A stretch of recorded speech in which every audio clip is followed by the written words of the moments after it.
आज हमने यहाँ पे एसीपी छतरपुर का, साथ में एसएचओ मोगलपुरा, शालीबंडा एसएचओ और सारे पुलिस टीम के साथ में और भी जो fire department, forensic department, electricity department, सारे लोगों की तरफ से यहाँ पे प्रॉपरली हमने सर्वे किया। तो इसमें हमने कुछ इलेक्ट्रॉनिक शॉप जो है उनको भी विजिट किए, जैसे नया गोमती इलेक्ट्रॉनिक शॉप और साथ में बजाज इलेक्ट्रॉनिक शॉप, जिनमें इसके पहले भी यहाँ पे आग लगी थी, उसके बारे में हमने इंक्वायरी किया। तो आप लोगों को सभी को पता है कि 24 को नाइट में 10:24 को फायर एक्सीडेंट यहाँ पे हुआ था गोमती इलेक्ट्रॉनिक शॉप में, मुगलपुरा पीएस लिमिट में। तो उस टाइम पे मैं आज हम यहाँ पे सारे मीडिया के दोस्तों को और साथ में पूरे आवाम को बताना चाहते हैं कि किसी भी तरह के रूमर्स ना फैले, इसलिए हम आपको सारी इन्फॉर्मेशन जो 4 दिन से इन्वेस्टिगेशन चल रहा है उसके बारे में आपको देना चाहते हैं। तो इस फायर एक्सीडेंट में टोटल 2 लोगों की मौत हुई है।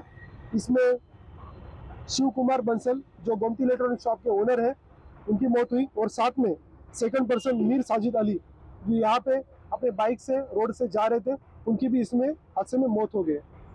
तो ये इंसिडेंस होने के बाद में पुलिस और फायर डिपार्टमेंट की तरफ से हमने प्रॉपरली एक्शन लिया, लेकिन इसमें जो 8 लोग थे, इन 2 लोगों के अलावा उन लोगों को भी हॉस्पिटल में हमने शिफ्ट किया। अभी वो सारे जो 8 लोग हैं वो आउट ऑफ डेंजर है। इसमें किसी तरह का कुछ रूमर्स वगैरह फैल रहे थे, तो 4 दिन से हमने इन्वेस्टिगेशन किया है फॉरेंसिक की तरफ से, सारे डिपार्टमेंट की तरफ से। तो उसमें हमें जो इन्फॉर्मेशन आई है वो सभी लोगों को मैं बताना चाहता हूँ। तो हमें पता चला है कि फॉरेंसिक का जो कंक्लूजन आया, तो ये कंक्लूजन आया कि इसमें एक गैसियस मिक्सचर है, उस गैसियस मिक्सचर की वजह से इसमें आग लगी। तो जो शिव कुमार बंसल थे, उनका मौत होने के पहले हमने डाइंग डिक्लेरेशन लिया। उस डाइंग डिक्लेरेशन में उन्होंने बताया कि वो शॉप के अंदर थे, और उस टाइम पे उन्होंने शॉप में पहला टोटल 3 धमाके उन्होंने सुने। पहले एक छोटा धमाका हुआ, बाद में दूसरा धमाका हुआ जो सिर्फ उन्होंने सुने, बाद में थर्ड धमाका जो है सडनली बड़ा हुआ, with in a short span, like 1-2 second के अंदर ही हुआ, और उससे जो है शटर सारे के सारे बाहर आ गए।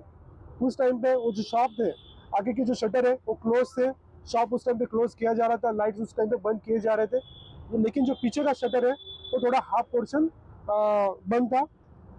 बाकी जो सारे वर्कर्स थे क्लोज शॉप करने के टाइम पे वो सारे के सारे बाहर आ गए थे उस टाइम पे, लेकिन 2-3 लोग वर्कर्स उस टाइम पे शॉप्स के साइड में थे, तो उनको भी कुछ इंजुरीज यहाँ पे आई है।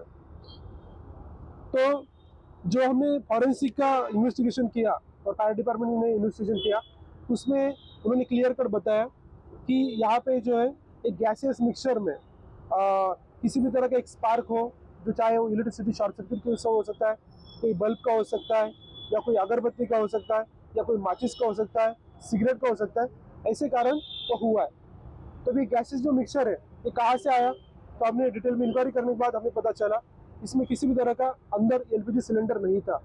तो जो गैस है वो वहाँ पे तैयार होने का सिर्फ 2 ही चीज़ें हो सकती है। एक है सबसे जो इम्पोर्टेंट है रेफ्रिजरेटर, इसमें RH 600 ऐसा गैस रहता है जो एक्सप्लोसिव गैस रहता है, वो शायद वहाँ से लीक हुआ होगा। तो पहला धमाका शायद उससे आया होगा, ये हमारा कंक्लूजन है। उसके बाद में उस धमाके की वजह से और भी जो बाकी गैसेस है वो लीक हुए होंगे और सडनली एक एक्सप्लोजन वहाँ पे हुआ, ऐसा हमारा अभी तक इंफॉर्मेशन है। दूसरा जो रहता है गैस, वो जो वाटर डिस्पेंसर रहता है उसके अंदर भी थोड़ा सा गैस रहता है, उसके वजह से भी ये हुआ होगा। तो उस शॉप के अंदर ऑलमोस्ट 15 to 20 जो रेफ्रिजरेटर उसके अंदर थे, तो इसकी वजह से ये इश्यूज हुए, ऐसा हमें पता चल रहा है। इसमें आप लोगों को, सभी लोगों को हम कुछ लोग जो है बता रहे थे कि आईडी ब्लास्ट जो है, आईडी ब्लास्ट की वजह से हुआ। कुछ लोग बोल रहे थे कोई टेररिस्ट अटैक है, कुछ लोग बोल रहे थे कि जो सामने जो व्हीकल आई थी वो व्हीकल की वजह से हुआ, जो CNG का व्हीकल था उसकी वजह से हुआ। इस सारे एंगल में हमने इंफॉर्मेशन निकाली, सारे एंगल में हमने इन्वेस्टिगेशन किया। तो मैं आपको सभी जो है एविडेंस के साथ बताना चाहता हूँ। तो जो ड्राइवर था, वो ड्राइवर जो है ये आप देख सकते हैं, ये इसका फोटो है ड्राइवर का, जी कार ड्राइवर जो उसके सामने था, CNG फिटेड गैस था, लेकिन जो गैस सिलेंडर था वो गैस सिलेंडर फटा नहीं, वो वैसे ही प्रॉपरली था। ये जो कार ड्राइवर है उसको थोड़ी बहुत इंजरी हुई है, लेकिन जब आग लगी तो जो ब्लास्ट हुआ, ब्लास्ट की वजह से कार को आग लगी, और कार को आग लगने से वो गाड़ी से कैसे तो गाड़ी से बाहर निकल आया। तो बाहर निकलते वक्त यदि वो गाड़ी से ब्लास्ट हुआ होता तो वहाँ पे बच नहीं पाता। यहाँ पे जो सबसे ज़्यादा इंजरी आई है वो अंदर जो आदमी था उसको इंजरी आई। बाद में जो दूसरा वह है कि जो दूसरा पर्सन शॉप ओनर के बाद में जो सेकंड पर्सन की मौत हुई, उसको इंजरीज जो है बर्निंग इंजरीज वो काफ़ी कम है, हार्डली जस्ट हाथ को इंजरीज आई है। लेकिन जो शटर था वो शटर का उसको लगने की वजह से हेड इंजरी हुआ और सडनली वहाँ पे उसका ब्लड लॉस होकर उसको इमीडिएटली जो उस्मानिया हॉस्पिटल में शिफ्ट किया तो वहाँ पे उसकी डेथ हो गई। जो दूसरा एक रीज़न है फॉरेंसिक में जो बताया गया कि इसमें एक गैसेस मिक्सचर की वजह से आग हुई है, ये कंक्लूजन हमें कैसे आ रहा है। तो आप देख सकते हो कि ये है शॉप ओनर शिवा कुमार बंसल, जो उनका फोटो है, जो बर्निंग इंजरीज इनको हुई है।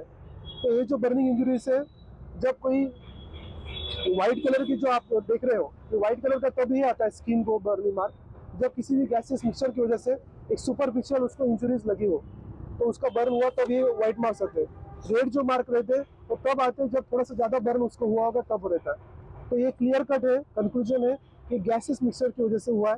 तो इसमें जो मैंने आपको बताया वो रीज़न है। तो ये सारे जो बर्निंग इंजरीज है, साथ में जो अंदर फॉरेंसिक की तरफ से एविडेंसेस कलेक्ट किए गए, इन सारी चीज़ों से हमें क्लियर कट पता चल रहा है। तो मैं आप सभी लोगों को बताना चाहता हूँ, किसी भी रूमर्स को आप ना फैलाएं।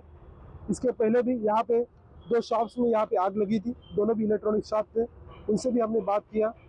तो बजाज इलेक्ट्रॉनिक शॉप में 2 साल पहले आग लगी थी। इसका जो कारण था वो ये था कि उस टाइम पे दिवाली थी और दिवाली की वजह से एक रॉकेट उसके अंदर चला गया था, तो रॉकेट की वजह से वहाँ पे आग लगी, लेकिन किसी तरह का ब्लास्ट नहीं हुआ था।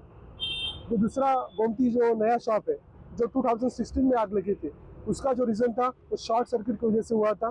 तो जो फर्स्ट फ्लोर है वहाँ पे शॉर्ट सर्किट था, उसकी वजह से हुआ था। इन तीनों चीज़ों में हमने पता पाया कि यहाँ पे जो प्रिवेंटिव मेजर्स लेने चाहिए, जैसे कि हाइड्रोलिक सिस्टम होना चाहिए, स्प्रिंकलर होने चाहिए, तो सारा सिस्टम यहाँ पे प्रॉपरली नहीं है। तो हम सारे लोगों को सभी लोगों को बताना चाहते हैं, और साथ में हम मीटिंग भी करेंगे सारे इलेक्ट्रॉनिक शॉप और सारे जो कमर्शियल कॉम्प्लेक्स के लोग हैं कि आप जो भी है प्रिवेंटिव मेजर्स लीजिए। बाद में क्या होगा वो किसी के हाथ में नहीं है, लेकिन उसके पहले हमें क्या करना चाहिए उसके बारे में हमें तैयारी करनी चाहिए। तो ये सारा जो है आप सभी लोगों के थ्रू मैं सभी लोगों को मैसेज देना चाहते हैं। इसमें जो है टोटल 2 बाइक्स जले, एक ऑटो रिक्शा जला और चौथा जो है कार जले। टोटल 4 बाइक के यहाँ पे 4 व्हीकल्स के यहाँ पे नुकसान हुआ। फायर सेफ्टी का कुछ इंतजाम है? तो यहाँ पे जो है कुछ ओल्ड बिल्डिंग के होने की वजह से यहाँ पे पूरी तरह से फायर सेफ्टी मेजर्स नहीं है। जैसे कि हमने जो तीनों शॉप यहाँ पे विजिट किए, किसी में भी हाइड्रोलिक सिस्टम नहीं है, तीनों शॉप में किसी भी तरह का स्प्रिंकल नहीं है। यहाँ पे छोटे बहुत फायर एक्सटिंग्विशर है, लेकिन उसका उतना इम्पैक्ट नहीं है। साथ में जो इलेक्ट्रिसिटी के कुछ कनेक्शंस वगैरह है वो वायरिंग भी काफ़ी पुराना है। तो ऐसे सारे मेजर्स हम लेने वाले। साथ में यहाँ पे जो सीसीटीवी कैमराज है वो भी यहाँ पे सीसीटीवी कैमराज नहीं है। जो रेफ्रिजरेटर का गैस लीक होता है तो उसको जैसे स्मोक डिटेक्टर रहता है वैसे गैस डिटेक्टर भी होता है, तो गैस डिटेक्टर भी इस तीनों शॉप में यहाँ पे नहीं थे, तो उसकी वजह से भी ये प्रॉब्लम हुआ। क्या पुलिस ये काम करेगी कि लोग को बुला करके मीटिंग करके फायर सेफ्टी के लिए तमाम खाली इलेक्ट्रॉनिक शॉप में से अदर शॉप काफ़ी जगह पर फायर सेफ्टी नहीं है, होटल्स में नहीं कही जाता, तो उसके लिए पुलिस क्या करेगी? बिल्कुल, हम अगले हफ्ते में इसके बारे में एक मीटिंग भी लगाएंगे, तो सारे जो कमर्शियल शॉप्स हैं सारे लोगों की हम मीटिंग करेंगे। थैंक यू, शुक्रिया।